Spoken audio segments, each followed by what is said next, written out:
Hi everyone, this is Veronica.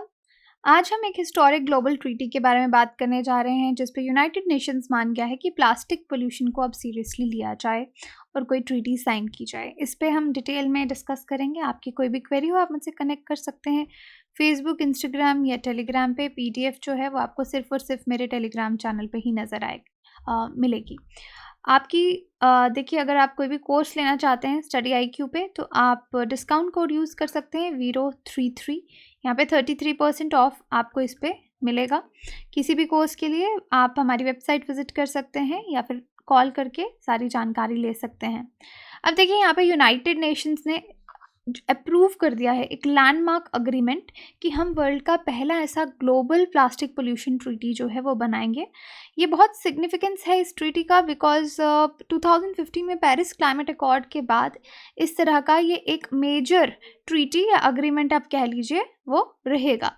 Exam के लिए ये बहुत इंपॉर्टेंट है, स्पेशली मेंस पर्सपेक्टिव से, जहाँ पे भी हम पोल्यूशन की बात करते हैं। और वैसे भी प्लास्टिक पोल्यूशन के बारे में रिसेंटली हमने बहुत सारे टॉपिक्स कवर किए हैं। डाउन टू अर्थ में भी एक टॉपिक मैंने डिटेल में डिस्कस किया था, वो आप वहाँ पे देख सकते हैं। प्रिंट मीडिया में तो खैर आप इसके बारे में पढ़ ही सकते हैं।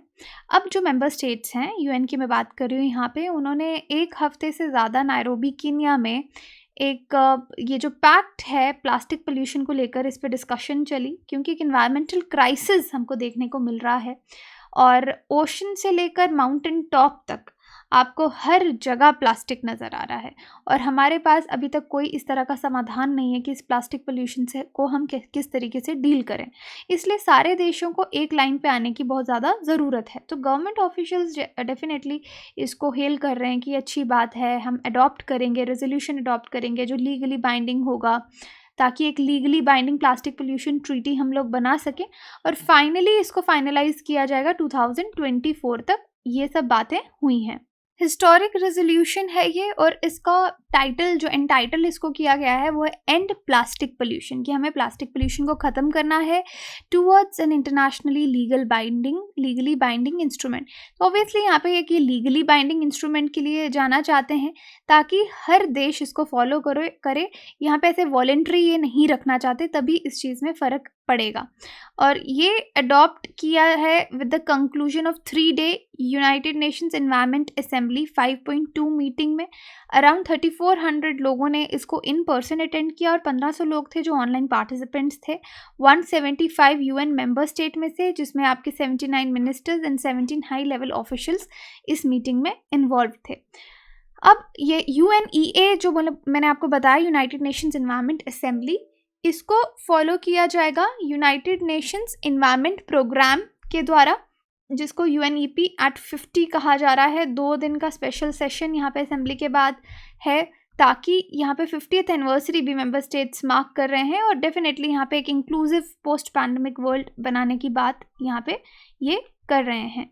UNEP के बारे में आपको बताऊं, यूनाइटेड नेशंस एनवायरनमेंट प्रोग्राम जो है लीडिंग एनवायरमेंटल अथॉरिटी है यूनाइटेड नेशन सिस्टम में, यानी इन्वायरमेंट को लेकर ये लोग सारे जो हैं डिसीजंस लेते हैं, डिस्कशंस करते हैं और अपना जो भी इन लोगों का एक्सपर्टीज़ है, जो एक्सपर्ट्स इसमें हैं, उससे हम ग्लोबली इन्वायरमेंटल स्टैंडर्ड्स को इम्प्रूव करना चाहते हैं, स्ट्रेंथन करना चाहते हैं, प्रैक्टिसेस को इम्प्लीमेंट करना चाहते हैं ताकि हर देश रीजनल लेवल पे, लोकल लेवल पे, ग्लोबल लेवल पे इन इन्वायरमेंटल ऑब्लिगेशंस का पालन करे।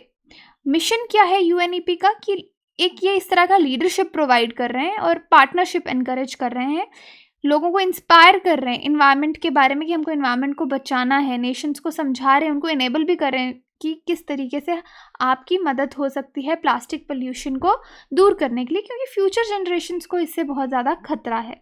ये देखिए, ये जो इनके प्रेसिडेंट हैं UN एनवायरनमेंट असेंबली के, इन्होंने कहा we are making history today and you should all be proud, कि हिस्ट्री ही बन रही है बिकॉज इससे पहले प्लास्टिक को कभी इस तरीके से ग्लोबल लेवल पे, इतने बड़े लेवल पे डिस्कस नहीं किया गया।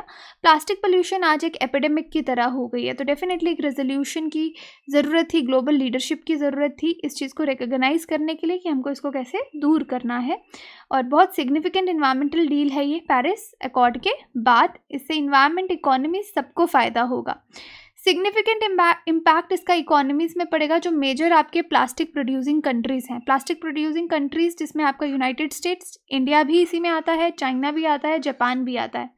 अब ऑल दो UN के जो ऑफिशियल्स थे उन्होंने सब मिलके ये सेलिब्रेट भी किया कि अग्रीमेंट बहुत अच्छा है, हम प्लास्टिक ट्रीटी को आगे लेके जाएंगे। लेकिन फिर भी डिसएग्रीमेंट्स थे, कुछ चीज़ों पे बातें नहीं जम रही थी। अब फाइनल पैक्ट पे जो चीज़ें इंक्लूड की जाएंगी वो देखने वाली होंगी। इस ट्रीटी की ज़रूरत ये थी कि प्लास्टिक प्रोडक्शंस पे हमको रिस्ट्रिक्शन लगाने की ज़रूरत है। उसके यूज़ पे, उसके डिज़ाइन पे, रॉ प्लास्टिक पे, कंज्यूमर फूड जाइंट्स या गुड्स जाइंट्स जो हैं, जो बहुत सारे प्रोडक्ट सिंगल यूज़ पैकेजिंग में बेचते हैं, उसका भी बहुत ज़्यादा प्लास्टिक पोल्यूशन होता है, उसको हमको कैसे डील करना है, तो इसकी बहुत ज़्यादा ज़रूरत है। अगर आप इस प्रॉब्लम को समझना चाहते हैं कि ये कितनी बड़ी प्रॉब्लम है, तो देखिए प्लास्टिक पोल्यूशन 2 मिलियन टन्स इन 1950 अगर इतनी थी तो आज 348 मिलियन टन्स हो गया। तो 2 से 348 मिलियन टन्स पहुंच चुकी है प्लास्टिक पोल्यूशन 2017, जो कि 2 मिलियन टन थी 1950 में। और ग्लोबल इंडस्ट्री वैल्यू आप इसकी देखेंगे $522.6 बिलियन है। और 2040 तक इसको माना जा रहा है कि इसकी कैपेसिटी डबल हो जाएगी।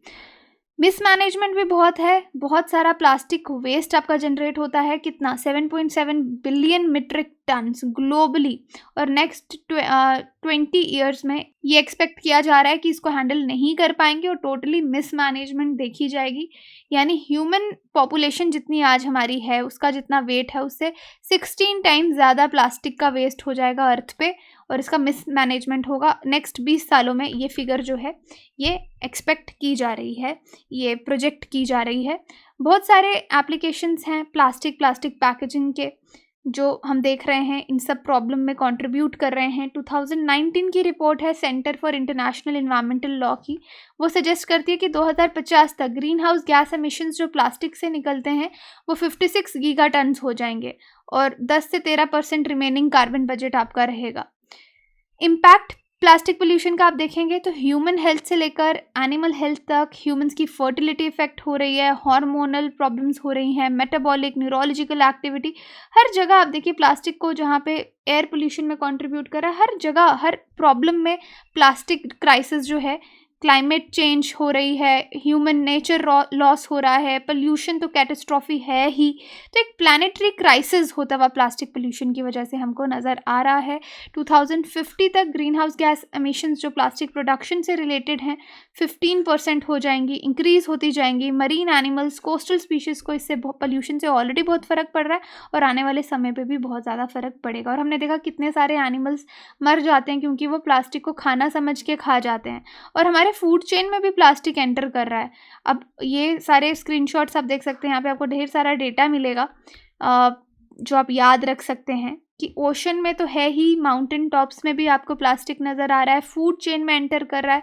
सपोज़ ये प्लास्टिक है, ये नैनो पार्टिकल्स में कन्वर्ट हो जाता है, एनिमल्स इसको इंजेस्ट करते हैं और फिर ह्यूमंस भी इंजेस्ट कर रहे हैं, तो फूड चेन में ऑलरेडी एंटर कर चुका है। अब यहाँ पे एक न्यूज़ देखिए, इंडिया की बात करें तो इंडिया की यहाँ पे तारीफ़ करनी होगी। पहला एशियन कंट्री था जिसने प्लास्टिक पैक्ट जो है 3 सितंबर 2021 में लॉन्च किया था। इसको हमने डिटेल में भी डिस्कस किया था, डिटेल वाली वीडियो भी आप देख सकते हैं। थोड़ा सा मैं आपको रिमाइंड करा देती हूँ। ऑफिशियली लॉन्च किया गया था इसको, समिट था कॉन्फेडरेशन ऑफ इंडियन इंडस्ट्री 3 सितंबर 2021। एम यही था कि बिजनेस सेक्टर्स को साथ में लाना है, इंडियन प्लास्टिक चेन के बारे में उनको बताना है कि हम किस तरीके से एक सर्कुलर सिस्टम की तरफ जाएं ताकि जो प्लास्टिक प्रोड्यूस हो रहा है उसको हम रीयूज़ कर पाएँ। तो इसी को हम सर्कुलर प्लास्टिक सिस्टम बोलेंगे। तो 3 टास्क वहाँ पे दिए थे। एक तो रिड्यूस करना है प्रॉब्लमेटिक प्लास्टिक्स को हमारे देश में, वैल्यूबल इकोनॉमी क्रिएट करनी है मटेरियल से जो हमारे सस्टेनेबल हो, जनरेट करने हैं जॉब्स, इन्वेस्टमेंट अपॉर्चुनिटीज़ लोगों को प्लास्टिक सिस्टम में इंडिया में देनी है। तो काफ़ी चीज़ें इन्होंने यहाँ पे इंट्रोड्यूस की थी कि सपोज़ हम प्लास्टिक ले रहे हैं, यूज़ कर रहे हैं, फिर उसको हम फेंक देते हैं यहाँ पे, उसके बाद हमको नहीं पता चलता। लेकिन इसके बाद सर्कुलर इकॉनमी होगी, हम उसको रिसाइकल करेंगे, है ना, तभी हम उसको लीनियर से सर्कुलर इकॉनमी में इंट्रोड्यूस कर पाएंगे। तो मेजर टारगेट्स यहाँ पे रखे गए थे कि एटलीस्ट 50% प्लास्टिक पैकेजिंग जो है उसको रिसाइकल किया जाए, 25% एवरेज रिसाइकल कंटेंट जो है उसको प्लास्टिक पैकेजिंग में प्रेजेंट किया जाए कि रिसाइकल्ड को आप फिर से यूज़ करें। इस तरह के टारगेट्स यहाँ पे रखे गए थे। सिमिलरली यहाँ पे यूके का भी इन्होंने पहले प्लास्टिक पैक्ट जो है वो लॉन्च किया था यूके में भी। तो इंडिया यूके ऑलरेडी अपने कंट्री लेवल पे इसको लॉन्च कर चुका है, लेकिन अब ग्लोबल लेवल पे भी इस ट्रीटी की बात की जा रही है जो डेफिनेटली हिस्टोरिक है। क्वेश्चन है आपके लिए, which is the headquarters of United Nations Environment Programme? UNEP के हेडक्वार्टर्स कहाँ हैं? Geneva, Nairobi, Paris, New York? आप मुझे कमेंट सेक्शन में बता सकते हैं या टेलीग्राम में पोल में पार्टिसिपेट करके आंसर जान सकते हैं। जो आपके कोर्सेज़ के बारे में कोई भी जानकारी लेनी है, वेबसाइट विजिट कर सकते हैं, एप्लीकेशन डाउनलोड कर सकते हैं, कोर्सेज़ ईएमआई पे भी अवेलेबल हैं। Thank you so much.